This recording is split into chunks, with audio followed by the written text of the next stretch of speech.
Good morning and welcome to West Coast Grandma.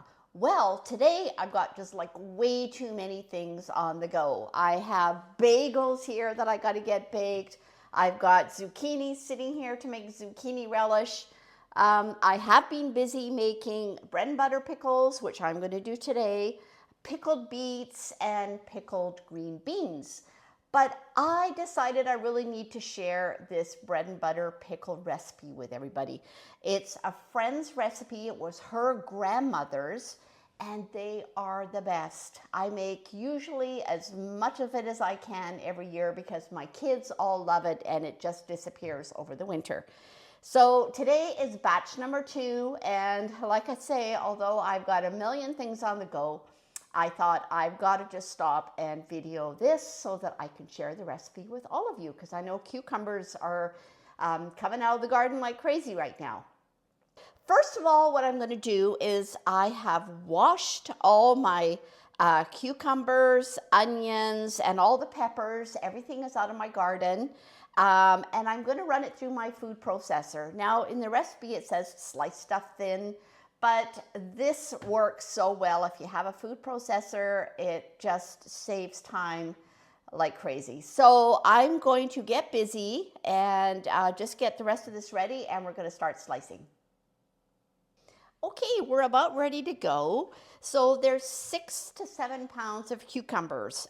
These are Armenian long, which I have had the hardest time growing, and this year they're growing well. So, and English cucumber, and then the other ones are pickling cucumbers. But I was reading that you can use any kind of crunchy cucumber, which I did for my first batch, and they were delicious. So as for onions, all out of the garden, there's actually some shallots here as well. So I'm going to put those in. All the peppers are out of my garden. It calls for 1 green and 1 red, but of course I never follow the recipe ever. So these are Zulu, they're sweet. These are my little green peppers out of the garden.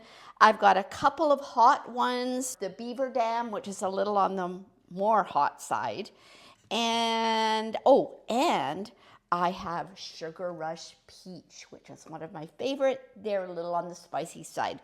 So I figure I'm just gonna give this bread and butter pickle recipe a little bit more of a zip by putting something a little tiny bit more spicy, but you can just use whatever you have. If you go to a farmer's market, you can buy just plain pickling cucumbers and buy their onions and a red and green pepper, and you've got the recipe. So we're just gonna get going. Now I've got my food processor all ready, and it's a little loud. I'll just start them, and then I'm gonna continue to run everything through and put it into my big stainless steel bowl. And I'll come back with the ingredients that I add to that. So we're gonna get this going here. All right. It's pretty quick.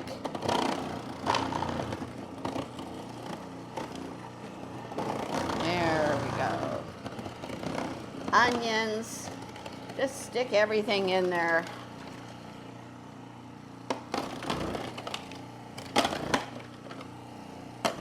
So, I mean, you could make them all beautifully sliced, but when they're all in the jar, you can't tell. And in fact, I just told my daughter I was making another batch of bread and butter pickles, and she said they ate the whole the pint-sized jar in one sitting. That's how good they are. So I'm gonna run all this through, but I'll just show you how it looks here.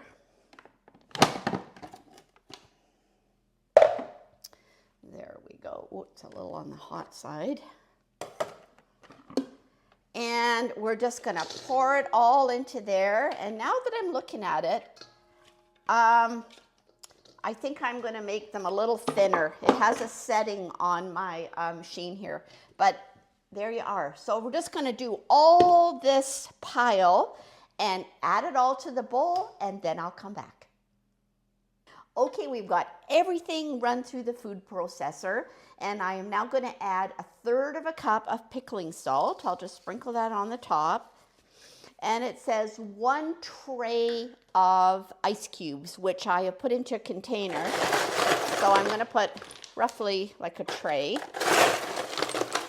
There we go. And now we're just going to carefully mix this together. Look at the gorgeous colors. That's what happens when you mix some other kinds of peppers that you have in your garden. This is the best time of year. So what I'm going to do is mix this all up here. And then we are going to let it sit for 2 to 3 hours. And it's going to draw some of the water out before we drain it. So I'm going to come back when I am ready to cook and get all this cucumber mixture into jars because it is going to be delicious. There was one little thing I was going to add. When I was preparing my cucumbers, I always cut off both ends, so the blossom end especially. Apparently it contains enzymes that will cause the pickles to go mushy and soft. So all you need to do is take about a 1/16 of an inch off that blossom end. So I've done that with all of the cucumbers, the stem, and then about a little tiny bit off the blossom end. Okay, we're now going to start the next step. My mixture is still sitting. There's tons of water here. I'm going to drain it in a minute. But meanwhile, in this big pot, I have mixed, let me see, 3 cups of vinegar, 5 cups, it says white sugar. I used the organic cane sugar.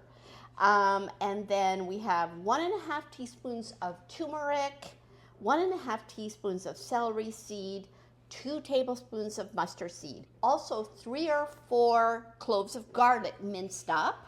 So that I have, I'm going to put that in too, because I'm going to get this warming up on the stove while I drain all that cucumber and onion mixture. So the other thing with that is I had put another layer of ice cubes on the top because that's what keeps these pickles crunchy.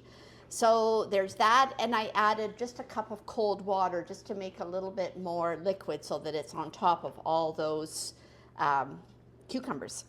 So I'm going to put this on the stove and turn that on to low. And we will start the process of draining all this mixture here. So it's still looking really good. So I have one of these big dishes with the holes in it. I mean, I was lucky to find that in a garage sale, of course. It was a kitchen store that was closing out. I don't use it a lot, but when I need it, it's perfect. So I'm going to put all this in here. I've got my jars in hot water here because you don't actually can this. Of course, it's done with vinegar. So we're just going to bring it to a boil, not let it boil though. Just bring it to a boil, and then we are going to be packing it into jars, putting on my lids, which I will just boil for a minute, and it seals. And I had it last all winter. I do leave the rings on just to give it a bit more security for that seal. So that's probably the only thing I ever leave the rings on. So I'm going to let this drain for a few minutes and I will come back. So I've got most of it back into my dish. I'm actually taking it by handful and just squeezing out the last of that liquid. And if I come across the odd ice cube, I'm taking those out. So that is pretty well it. It's amazing how much water comes out just with that 1/3 of a cup of salt in here. There we go. So, alrighty. So I'm just going to wait for that brine to boil, and we are going to get this mixture into there and warm it up just to a boil. Okay, I have my mixture with the brine and all the spices, and I'm just going to put all of my mixture of cucumber and onions and peppers, just going to put it right into there.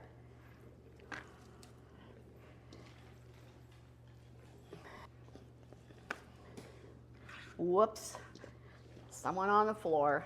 Oh well, I have a dog. He eats anything. Wow, the water already again. Let's just drain the last of this out.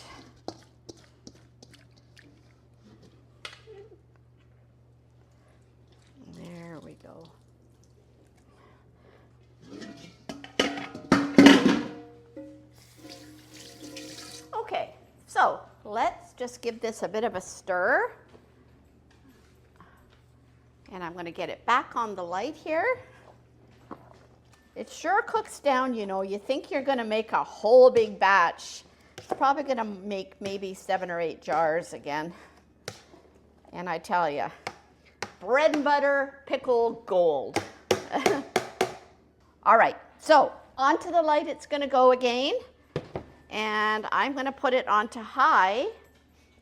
So again, we just want to bring it just to a boil. We don't want it boiling because the pickles will turn out to be too soft. So we want to keep a little bit of that crunch, and we do that by just not quite letting them boil. So therefore, they're not really going to cook.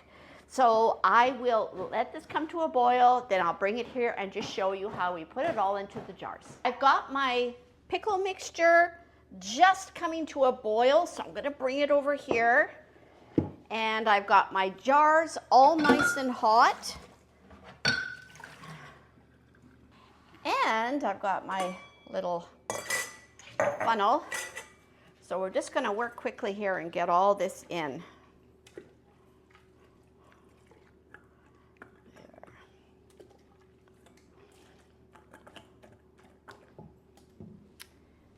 So let's get a fork to push it down.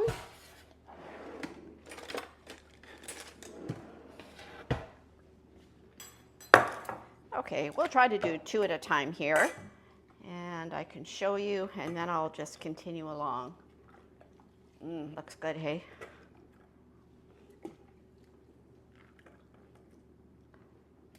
Okay.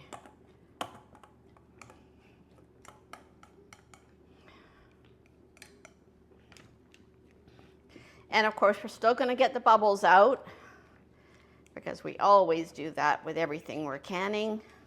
Pretty well everything. All right, I'll put a tiny bit more of the juice in this one.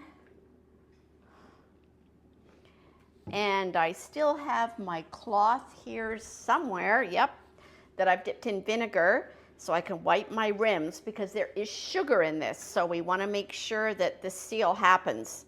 So there we go. And I've got my hot lids, very hot lids. Really hot lids.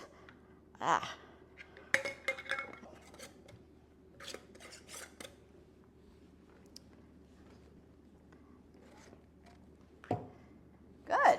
And that is all there is to it. So I'm going to continue. Look at that. I'll get all these jars done and then I'll show you. Well, there we are, 11 jars plus some in a dish, because the one thing about this also is that it's ready right away. I think I only had it in the jar for a day or 2, and we took it on our boat and had it for lunch with a sandwich, and it was still so good. So hope you've enjoyed this. I'm going to put a more detailed recipe in the description. Now, this is something you can make when you don't even own a canner. All you need is some jars. So hope you've enjoyed this. West Coast Grandma is signing out.